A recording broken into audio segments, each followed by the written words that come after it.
सर्व विद्यार्थी मित्रांचे शौर्य करिअर अकॅडमी या आमच्या ऑनलाईन प्लॅटफॉर्मवरती स्वागत करतो आणि आजच्या चालू घडामोडीच्या सेशनमध्ये मी असिस्टंट प्रोफेसर रमेश घोरपडे तुमच्या समोर काही प्रश्न घेऊन आलेलो आहे आणि त्या प्रश्नाच्या माध्यमातून आपण वेगवेगळ्या स्वरूपाच्या प्रश्नांचा जो काय आयाम आहे, जी व्याप्ती आहे, या सगळ्या गोष्टींवरती आपण आज बोलणार आहोत आणि परीक्षेसाठी कुठल्या गोष्टी या महत्त्वाच्या असतात हे या प्रश्नाच्या माध्यमातून तुमच्या लक्षात येईल। वेळ न घालवता आपण आपल्या प्रश्नांकडे जाणार आहोत। चला, पहिला प्रश्न काय म्हणतोय मित्रांनो, एआय म्हणत आहे एआय इम्पॅक्ट समिट 2026 कोणत्या देशात आयोजित करण्यात येणार आहे ते तुम्हाला सांगायचं आहे। परंतु लक्षात ठेवा, तुम्हाला हा मुद्दा एकदा कळाला पाहिजे, हे खूप महत्त्वाचं आहे। एआय म्हणजे काय असतं मित्रांनो, की ही एक ज्याला आपण आर्टिफिशियल इंटेलिजंट असं म्हणूयात आणि हे जे इंटेलिजन्स आहे याच्या माध्यमातून मोठ्या प्रमाणावरती आपण वेगवेगळ्या स्वरूपाचे प्रकार किंवा प्रयोग हे शैक्षणिक क्षेत्रामध्ये राबवू शकतो, सामाजिक क्षेत्रामध्ये राबवू शकतो। हा डोळ्यासमोर उद्देश ठेवून 2016 ला आपल्या भारतामध्ये ही समिट होणार आहे आणि ही जी समिट आहे एआय ऍक्टिंग समिट 2025 ची ही फ्रान्स या ठिकाणी झालेली होती आणि फ्रान्सच्या समिटच्या माध्यमातून तिथे ठरवलं होतं की आता नंतरची जी काय समिट असणार आहे तर ती कुठे होईल, तर ती भारतामध्ये होईल आणि निश्चितच इथे भारतामध्ये म्हणजे आपल्या देशामध्ये ही समिट होणार आहे।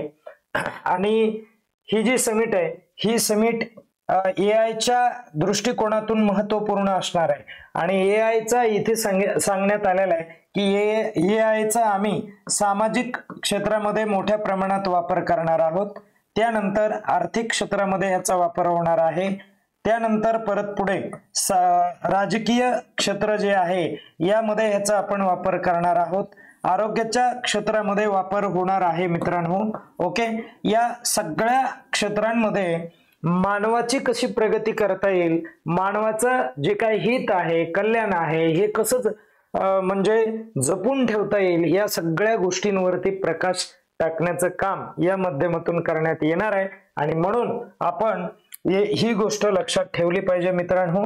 आणि हा पण एक महत्त्वाचा मुद्दा आहे की 2026 ला होणार आहे ही समिट, पण एक्झॅक्ट त्याची काही तारीख वगैरे आहे का, तर त्याची तारीख अशी आहे बघा, 19 किंवा 20 फेब्रुवारीला ही समिट आयोजित केली जाणार आहे आणि वर्ष काय असणार आहे, 2026 असणार आहे। हे पण नोट डाऊन करून घ्या, हा खूप महत्त्वाचा मुद्दा असणार आहे मित्रांनो। त्यानंतर एक महत्त्वाचा मुद्दा लक्षात ठेवा की ही जी समिट आहे ही भारतामध्ये नेमकं कुठे होईल, तर दिल्ली या ठिकाणी होणार आहे, लक्षात ठेवा। आलं लक्षात, न्यू दिल्ली, तर या ठिकाणी ही समिट आयोजित केली जाणार आहे। तर ती कधी होणार आहे, 2026 ला होणार आहे, म्हणून आवर्जून लक्षात राहू द्या, हा प्रश्न महत्त्वपूर्ण परीक्षेसाठी बनणार आहे। आता त्यानंतर बघा पुढे काय म्हटलं आहे, तर 1 ऑगस्ट 2025 ही तारीख महत्त्वाची आहे। या तारखेला द हिंदू पेपर मध्ये ही खूप चांगली न्यूज किंवा एडिटोरियल पेज मध्ये पण दिलेलं होतं। तर 1 ऑगस्ट 2025 रोजी भारतीय लष्कराच्या उपसेनापती किंवा उपसेना अध्यक्षपदी कोणाची नियुक्ती करण्यात आलेली आहे ते आपल्याला सांगायचं आहे। तर ते कोण आहेत की ज्यांची नियुक्ती करण्यात आलेले आहेत, तर लेफ्टनंट जनरल होते हे, आणि हे जे आहेत त्यांचं नाव पुष्पेंद्र सिंग असं असणार आहे मित्रांनो। आणि हे जे पुष्पेंद्र सिंग आहेत यांच्या काळामध्ये वेगवेगळ्या स्वरूपाचे ऑपरेशन झाले, यांनी मोठ्या प्रमाणावरती स्वतःच्या सेवेमध्ये वेगवेगळ्या स्वरूपाचे जे काय प्रयोग आहेत किंवा जे काय ऑपरेशन आहेत ते केलेले दिसून येणार आहे। त्यांचं पहिलं ऑपरेशन होतं पवन ऑपरेशन म्हणून होतं आणि हे जे पवन ऑपरेशन आहे ते कोणत्या देशाशी निगडीत होतं, तर श्रीलंका आणि भारत, लक्षात राहू द्या। त्यानंतर तर मेघदूत नावाचं एक ऑपरेशन आहे आणि हे जे मेघदूत ऑपरेशन आहे हे सियाचीन आणि भारत या देशाशी निगडीत असलेलं हे ऑपरेशन होतं मित्रांनो। त्यानंतर परत तर राक्षस नावाचं जे काय हे आहे रक्षक नावाचं आहे मित्रांनो. रक्षक नावाचं जे काही ऑपरेशन आहे हे ऑपरेशन प्रामुख्याने भारत आणि जम्मू काश्मीर या दोन देशाच्या माध्यमातून आयोजित करण्यात आलेलं होतं आणि ते पुष्पेंद्र सिंग यांनीच केलेलं होतं. ओके. आणि ओरचिड नावाचं एक ऑपरेशन होतं जे नॉर्थ वेस्ट भारत या भागामध्ये झालेलं होतं. या सीमांच्या संदर्भामध्ये हे ऑपरेशन करण्यात आलेलं होतं. परीक्षेमध्ये अशा स्वरूपाचे ऑपरेशन विचारले जातात की यांच्या काळामध्ये कोणते होते किंवा या ऑपरेशनशी निगडीत ही व्यक्ती होती, हे परीक्षेमध्ये आपल्याला पडू शकतं, म्हणून लक्षात राहू द्या. त्यानंतर बघा रे, तुफान को मे अशा प्रकारचं एक वादळ आहे किंवा तुफान आहे आणि हे जे चक्रीवादळ आहे ते कोणत्या देशाच्या किनारपट्टीवर 30 जुलै 2025 ला धडकलं.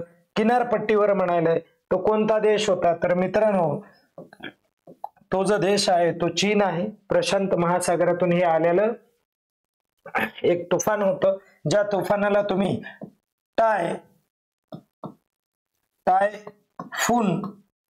टायफून को मे असं नाव आहे त्याला. हे नाव लक्षात राहू द्या. ओके. हे नाव महत्वाचं आहे. बस इथे एवढाच महत्वाचा मुद्दा ठरेल, कोणत्या देशामध्ये आहे काय ते. आता त्यानंतर बघा, नंतरचा मुद्दा काय सांगितलाय, 71व्या राष्ट्रीय पुरस्कारामध्ये म्हणजे 2023 ला तो पुरस्कार म्हणजे त्यावेळेसचा तो पुरस्कार होता आणि 71वा तो पुरस्कार आहे राष्ट्रीय चित्रपट पुरस्कार. कोणता पुरस्कार आहे तो? राष्ट्रीय चित्रपट पुरस्कार. सर्वोत्कृष्ट अभिनेता नावाचा हा पुरस्कार आहे. सर्वोत्कृष्ट अभिनेता पुरस्कार आहे ज्याला आपण बेस्ट ऍक्टर म्हणायचं आहे. आणि हा पुरस्कार कोणत्या हिरोला मिळाला, नायकाला मिळाला ते सांगायचंय तुम्हाला. शाहरुख खान आहे, विक्रांत मेसी आहे, विकी कौशल आहे आणि ABC म्हणायलाय. तर मित्रांनो या दोघांना पण मिळालेला तो आहे बघा. शाहरुख खानला पण मिळाला आणि त्याचबरोबर विक्रांत मेसीला पण मिळाला. म्हणून आपलं ऑप्शन कोणतं बरोबर असणार आहे माहितीये का? तर A आणि B दोघं पण आहेत. आणि लक्षात ठेवा, शाहरुख खानला हा जो बेस्ट ऍक्टरचा अवॉर्ड मिळालेला आहे, हा बेस्ट ऍक्टरचा जो अवॉर्ड आहे तो कोणत्या चित्रपटामुळे मिळाला? तर जवान या चित्रपटामुळे मिळालेला आहे. लक्षात राहू द्या. कोणत्या चित्रपटामुळे? जवान या चित्रपटामध्ये त्याने दुहेरी भूमिका केली होती आणि ती भूमिका विचारात घेऊन तो अवॉर्ड देण्यात आलेला आहे. आणि विक्रांत मेसी हा जो आहे याने काय केलंय तर 12th फेल नावाचा पिक्चर आहे मित्रांनो, सर्वांना माहिती आहे तुम्हाला. 12th फेल नावाचा हा जो चित्रपट आहे या चित्रपटामध्ये त्याने मनोज शर्मा या IPS अधिकाऱ्याचा रोल केलेला आहे आणि खूप चांगला रोल या हिरोने केलेला असल्यामुळे किंवा या अभिनेत्याने केलेला असल्यामुळे त्यांना हा पुरस्कार मिळाला. बेस्ट ऍक्टर म्हणून हा पुरस्कार त्यांच्या आयुष्यातला हा पहिलाच पुरस्कार आहे. आणि शाहरुख खानचा जो आहे तो पहिलाच भारतीय चित्रपट पुरस्कार म्हणून हा जो चित्रपट आहे, भारतीय चित्रपटाचा जो काय पुरस्कार आहे तो त्यांना प्रथमच मिळाला होता, शाहरुख खानला पण.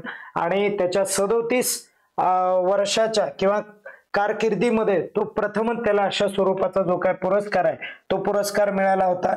आणि बेस्ट ऍक्ट्रेस म्हणून पण एक पुरस्कार मिळाला आहे बघा. बेस्ट ऍक्ट्रेस हा जो पुरस्कार आहे हा पुरस्कार राणी मुखर्जी या हिरोईनला देण्यात आला. आणि तो कोणत्या चित्रपटामध्ये? तर बघा, मिस्टर्स चटर्जी वर्सेस नॉर्वे या पद्धतीचा जो काही चित्रपट आहे या चित्रपटामधील तिच्या कामगिरीमुळे हा तिला पुरस्कार देण्यात आलेला आहे मित्रांनो. त्यानंतर पुढे जाऊयात. 2025 मध्ये U17 म्हणजे अंडर 17 म्हणजे वय हा गट असतो, वयाचा गट असतो. तर बघा, वयोगट 17 वर्ल्ड कप किंवा वर्ल्ड रेसलिंग चॅम्पियनशिप ही जी आहे ती कुठे आयोजित करण्यात आलेली आहे ते सांगायचंय तुम्हाला. तर अथेन्स हे जे शहर आहे हे शहर कुठे मित्रांनो? ग्रीसला आहे. आता इथे एक महत्वाचा मुद्दा आहे की मला तुम्ही अथेन्स विषयी कमेंट करून सांगा की अथेन्स हे जे शहर आहे हे कशासाठी प्रसिद्ध होतं? ग्रीकमध्ये 2 शहर होते, एक होतं स्पार्टा आणि एक होतं अथेन्स. हे दोन्ही शहर एवढे जबरदस्त असतात. आता यावरती 100% प्रश्न पडेल बरं का मित्रांनो, लक्षात राहू द्या. अथेन्स या हे जे शहर आहे या शहरात एका राजकीय संकल्पनेचा उदय झालेला आहे, जनक म्हटलं जातं त्याला. ती कोणती संकल्पना आहे मला कमेंट करून सांगा. त्यानंतर बघा रे, 2025 मध्ये कोणत्या कंपनीला भारतात सॅटेलाइट इंटरनेट काय म्हटलंय, सॅटेलाइट इंटरनेट सेवा सुरू करण्यासाठी अधिकृत जो काय परवाना आहे हा परवाना मिळाला आहे, किंवा अधिकृत परवाना म्हणजे ज्याला आपण काय म्हणतो तो ऑफिशियल लायसन मिळालेलं आहे मित्रांनो. तर ती कंपनी कोणती, तर ती स्टारलिंक नावाची कंपनी आहे, या कंपनीला मिळालेला आहे. ओके, आणि लक्षात ठेवा या कंपनीच्या माध्यमातून आता काय होणार आहे माहितीये का, तर सॅटेलाइट इंटरनेट जे आहे ही सेवा जी आहे किंवा ही जी सुविधा आहे ही सुविधा भारतामध्ये येणार आहे. तर सॅटेलाइट इंटरनेट फॅक्ट काय आहे हे समजून घेणं महत्वाचं आहे. तर सॅटेलाइट इंटरनेट फॅक्ट अशी फॅक्ट असते, किंवा मग त्याला आपण असं म्हणूयात की भारताच्या कुठल्याही दुर्गम भागामध्ये ज्या ज्या ठिकाणी इंटरनेटची जी काय सुविधा आहे किंवा मग रेंजचा जो काय प्रॉब्लेम आहे, रेंजचा प्रॉब्लेम ज्या ज्या भागामध्ये येतोय त्या भागामध्ये जर सॅटेलाइट इंटरनेट जर वापरलं तर एकदम फुल रेंज असेल, कुठल्याही प्रकारे अडथळा येणार नाही, हे आवर्जून लक्षात घ्यायचं आहे. त्यानंतरचा प्रश्न बघूयात आपण. तर 2025 मध्ये, ठीक आहे हे एक्स्ट्रा झालं, 2025 मध्ये युनायटेड किंगडमच्या एक ॲस्ट्रोनॉमर रॉयल नावाची ही संस्था आहे, ॲस्ट्रोनॉमल रॉयल.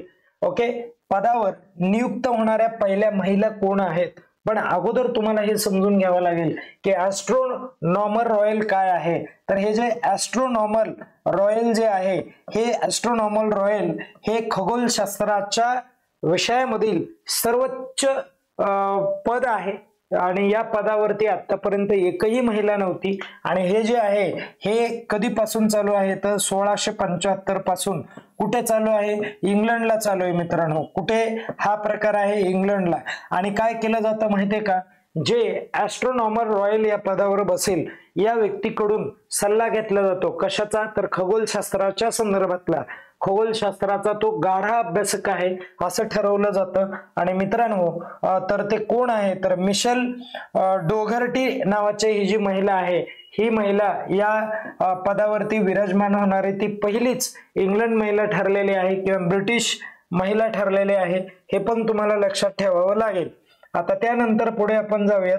सिक्कीम नावाचं राज्य आहे. सिक्कीम सरकारने 2025 मध्ये शासकीय कर्मचाऱ्यांसाठी कोणती नवीन योजना, कोणती काय म्हणाले, नवीन योजना राबवली आहे, ज्यात दीर्घकालीन कशाची सुविधा आहे, तर रजेची सुविधा आहे. अशी कोणती योजना आहे, तर ती मित्रांनो बघा लक्षात ठेवा.